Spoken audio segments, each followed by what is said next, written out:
E aí, gente, como é que vocês estão? Sejam bem-vindos a mais um vídeo aqui no canal.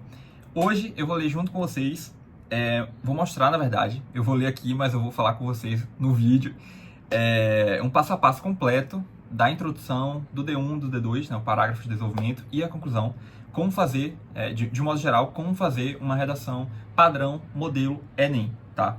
É muito importante você ter essa noção da estrutura, porque, primeiro, né, ela é uma das competências, está ali em torno da competência 2 e a competência 3, né, também, que é a argumentação, mas também para que você não fuja do foco ali, do padrão que é proposto, né, que é exigido. Então, no primeiro momento, a ideia da redação é justamente você atender essa tipologia textual que é cobrada, né, que é dissertativa, argumentativa. Então, você vai dissertar, você vai falar do tema e, além disso, você também vai argumentar, tá bom? E se você não sabe esse roteiro, não tem essa noção da base, isso vai ser muito prejudicial. Por quê? Porque o resto, né, os demais, então o repertório, a argumentação, a organização das ideias, a proposta de intervenção, enfim, tudo na sua redação vai cair por água abaixo. Por quê? Porque você não tem uma boa base firmada.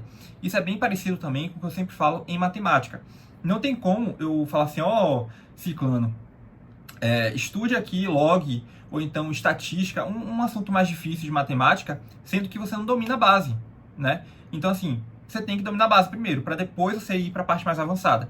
E aí, por isso que, no primeiro momento, né, de estudo mesmo para redação, esse é o primeiro passo, você entender a base, né? A estrutura mesmo que é cobrada e o que fazer em cada parágrafo. Porque muita gente, viu? Muita gente, de verdade mesmo, perde ponto na redação porque não domina a base, não sabe o que colocar na introdução, no desenvolvimento e na conclusão, tá bom? Então, com esse vídeo, eu espero, de verdade, que vocês entendam, de certa forma, né, o que colocar na introdução, no desenvolvimento e na conclusão, tá? Para vocês não passarem mais sufoco nenhum e também não perderem pontos, né, por bobeira, porque isso aqui é a base, tá? Então, sem isso, realmente fica difícil de você fazer uma boa redação, tá bom? Mas é isso, vamos lá. Então aqui, né, o vídeo ele vai estar dividido em 3 partes. Primeiro a introdução, depois o desenvolvimento com D1 e D2 e por fim a conclusão, tá bom? Lembrando também que esse material de estudo ele está disponível aqui na descrição do vídeo, viu? Como eu sempre faço, né, para vocês baixarem depois e estudarem, né, usar como material de apoio. E também vai estar disponível lá no Instagram. Então, se você não me segue por lá, dá uma olhada depois. É @PedroCartelli, tá bom? É isso, vamos lá. Vamos deixar de enrolação. Calma aí. Introdução. Vamos lá. Apresente o repertório.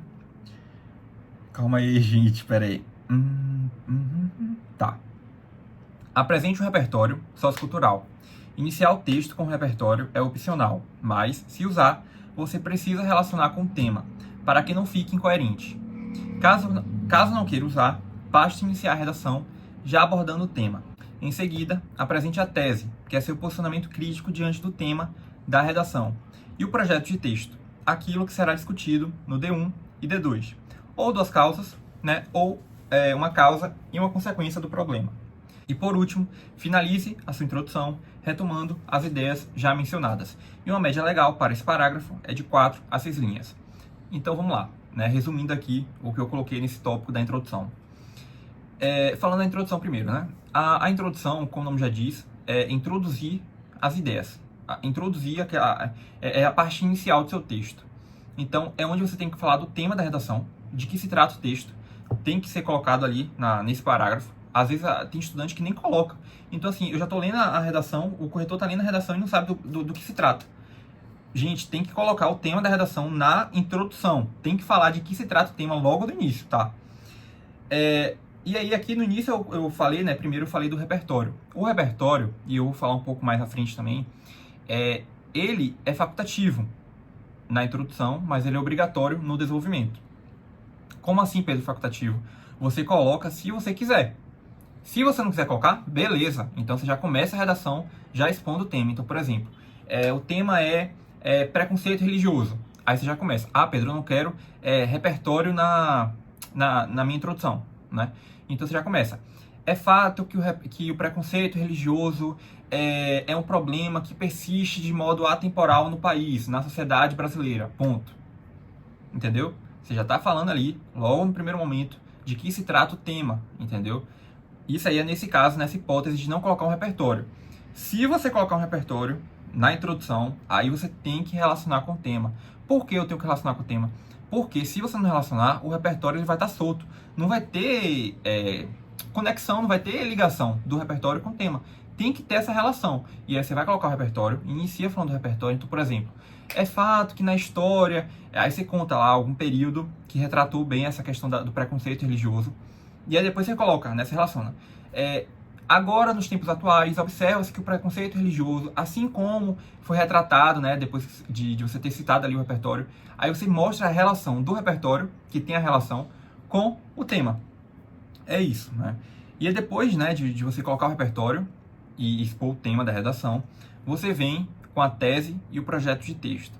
A tese é seu posicionamento crítico, é como você enxerga o tema e como você vai discorrer isso no decorrer do seu texto. É como se você espinha ali o esqueleto da sua redação. Então, por exemplo, eu gostava muito de usar uma tese coringa. Representa um desafio para a sociedade alienada e passiva como a brasileira. Por que passiva? Porque ela não faz nada para combater o problema. O problema está ali, persiste na sociedade. E alienada porque é como se o indivíduo ele estivesse cego diante do tema. Não faz nada também. E são teses coringas porque às vezes, né, cabe em grande parte dos temas. Na maioria das vezes, o tema ali, realmente, a sociedade está passiva e ela está alienada por conta, né, de alguns fatores que aí você vai discorrer no decorrer do seu texto, né? E aí eu usava essa tese coringa. Mas ainda assim, você também pode usar teses específicas, né, voltadas para o tema, né, mais específico e mais aprofundado. Fica a seu critério. E aí depois disso, depois de você expor o tema, de você colocar o repertório, de você colocar a tese, você vem com o projeto de texto, que é a última parte. O projeto de texto, como eu coloquei aqui, pode ser com duas causas do problema. Então, você coloca causa 1 e causa 2, né? D1, causa 1, D2, causa 2. Então, no D1 você vai aprofundar a causa 1 do problema e no D2 você vai aprofundar a causa 2 do problema. Ou, então, você coloca causa e consequência, que na minha opinião, para mim é sempre a melhor. Eu gosto de colocar causa e consequência. Então, no D1 eu aprofundo uma causa do problema e no D2 eu aprofundo, né, eu explico melhor uma consequência do problema. Então, por exemplo, preconceito religioso. Aí eu colocava a causa, negligência do Estado. Então, no D1 eu explicaria melhor ali a negligência do Estado. E no D2 eu pegaria uma consequência desse tema e destrincharia melhor, né, no D2. E aí, por fim, né, no final, você pode ali sintetizar e resumir tudo o que você disse ali na introdução. Então, por exemplo, desse modo, percebe-se que medidas precisam ser tomadas, ou então percebe-se que o país realmente passa por uma dificuldade em virtude do tema persistir, tá? Sabe? Você sintetiza mesmo, bem rapidamente, e aí finaliza esse parágrafo. Como esse parágrafo é só para introduzir as ideias, por isso que eu deixei uma média legal ali, em torno de 4 a 6 linhas. Não são tantas linhas porque é só para introduzir. Você não vai aprofundar, você não vai argumentar. Então, um parágrafo pequeno mesmo, onde você só vai seguir esse passo a passo. E aí, depois disso, gente, nessa segunda parte do vídeo, nós vamos falar agora do desenvolvimento. O desenvolvimento, ele já é diferente da introdução. E aí eu coloquei o seguinte: inicie o parágrafo trazendo uma ideia-chave do problema. Pode ser genérico, não tem problema. Após isso, insira a problemática que foi citada no seu projeto de texto. Pode ser tanto uma causa quanto uma consequência do impasse.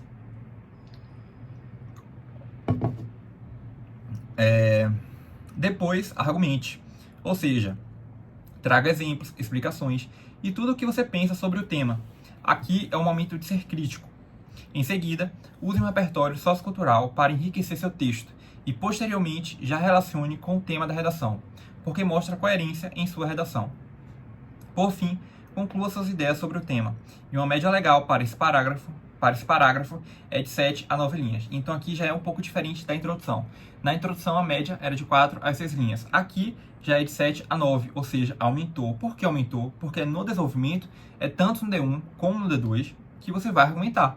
Então você vai trazer exemplos do problema, vai trazer o agente responsável, quem é o culpado por isso, por que ele faz isso, qual é a consequência, qual é a causa do problema. Você vai detalhar, né? Você vai mostrar que o que você está dizendo ali tem fundamento, tem sentido. Você tem que, por exemplo, se eu coloquei na minha redação que a negligência do Estado é uma das causas do problema, né? É uma das causas para o preconceito religioso persistir no país, porque é é a negligência do Estado, é a causa do problema. Eu tenho que explicar, eu tenho que deixar claro na minha redação. E isso eu vou deixar claro explicando ali, né, detalhando, aprofundando, argumentando, trazendo exemplos, mostrando na prática por que isso, por que essa relação do Estado ser responsável por isso, sabe? Você tem que explicar. E toda essa questão da argumentação está no desenvolvimento, tanto no D1 como no D2. Então, no início eu coloquei, né, para você trazer uma ideia-chave, só para você introduzir o parágrafo. Então, por exemplo, nesse contexto, observa-se que o tema persiste no país, ponto. É fato que isso é reflexo de... Aí você explica, né, coloca a causa do problema, e aí já vai argumentando. Aí depois disso, depois dessa fase, desse primeiro momento da argumentação, você vem com o repertório. O repertório agora, ele já é obrigatório, diferente da introdução, que era facultativo. Aqui não, aqui ele já é obrigatório, então eu tenho que colocar um repertório no desenvolvimento. E aí depois de colocar o repertório, eu vou fazer a mesma coisa, lembra do que eu disse na introdução?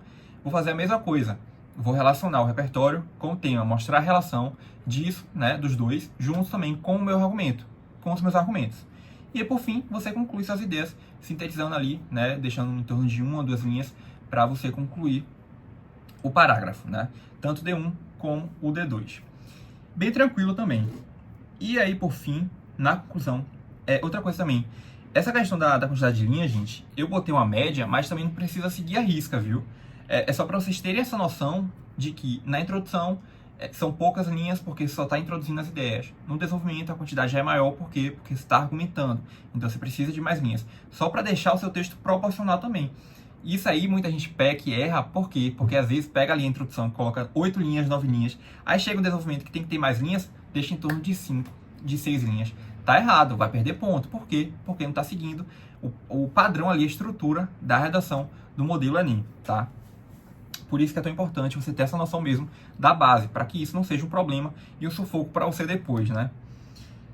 E aí, por fim, mas não menos importante, o terceiro tópico aqui do vídeo, a conclusão. E aí, vamos lá. Primeiro, reafirme a tese, retomando o tema da redação. Depois disso, apresente a proposta de intervenção, seguindo esses critérios. O agente social, quem vai resolver o problema, a ação, o que deve ser feito, o modo e o meio, como isso vai ser feito, o detalhamento, a finalidade, qual o intuito disso e o fechamento. Então, finalize a sua redação sintetizando tudo que tudo que foi mencionado no decorrer do seu texto. E uma média legal para esse parágrafo é de 6 a 8 linhas. Então é isso, na conclusão da redação do Enem, você tem que expor, você tem que trazer uma proposta de intervenção. E isso vai ser feito por meio do agente social, quem vai resolver o problema, a ação, o que vai ser feito, o modo e o meio, como isso vai ser feito, a finalidade, então qual é o intuito disso, por que essa proposta de intervenção tem que ser efetivada na prática, e o detalhamento, né? E além de tudo isso também o fechamento. Então o foco da conclusão é a proposta de intervenção, você vai concluir as ideias e vai trazer uma solução para o problema que você já tinha dito anteriormente no desenvolvimento e na introdução. E uma média legal de em torno, né, de 6 a 8 linhas. Nem pouco, nem muito, tá ali no meio termo, tá? Para você expor a proposta de intervenção. Mas no mais é isso. Esse seria um passo a passo para você seguir, tanto a introdução como D1, D2, né, o desenvolvimento e a conclusão. Como fazer, né, uma redação modelo Enem, padrão Enem. Esse seria um roteiro, tá? Eu espero que vocês tenham entendido. Não tem segredo também. Eu acho que se você seguir, quando você estiver treinando redação, fazendo redação, e seguir esse roteiro, eu tenho certeza que você não vai passar mais sufoco nenhum nisso. E não vai perder ponto também por bobeira, por desatenção. Porque isso aqui é a base. Então você precisa dominar bem isso, tá? Para que depois os outros, como a argumentação, o repertório, os pequenos detalhes, não seja um problema, tá? Porque você precisa dominar a base. Mas enfim, eu espero que vocês tenham entendido esse vídeo. É isso, tá? Introdução, desenvolvimento e conclusão. É um roteiro aqui de cada um deles, né? De cada parágrafo. Eu espero que vocês tenham entendido, eu espero que vocês tenham gostado do vídeo. Mas ainda assim, caso eu tenha falado algo aqui que vocês ainda não entenderam e que ficaram com dúvida, podem falar comigo aqui nos comentários, tá bom? Que eu tô respondendo vocês. Desejo a todos bons estudos e eu vejo vocês agora no próximo vídeo. Um beijo!